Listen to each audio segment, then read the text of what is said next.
ধর্মীয় সঙ্গীতের ধারা হিসেবে কীর্তন অত্যন্ত জনপ্রিয়। বিশেষত বৈষ্ণব ধর্মের মূল লক্ষ্যই হল কীর্তন। বৈষ্ণবদের কাছে লীলা কীর্তনের প্রকৃত মূল্য আধ্যাত্মিক চেতনার বিকাশ। শ্রী চৈতন্যদেবের আবির্ভাবের বহুকাল আগে থেকেই জয়দেবের গীত গোবিন্দ গান ভক্তি সাধনার নামান্তর হিসেবে সারা ভারতের বিভিন্ন অংশে প্রচলিত ছিল। কীর্তনের মূল উদ্দেশ্যই হল ভক্তি এবং প্রেমের মাধ্যমে ঈশ্বর সাধনা।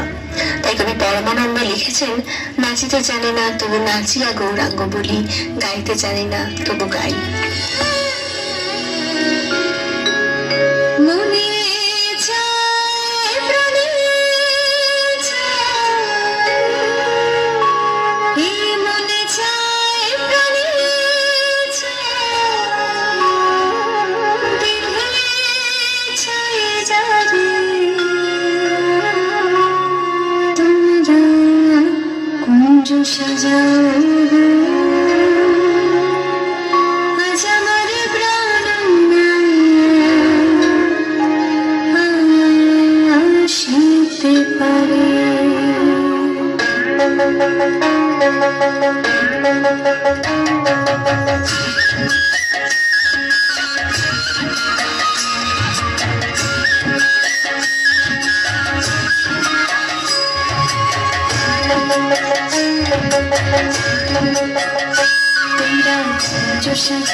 আসিবে আসিতে পারে ভোর সন্ধানে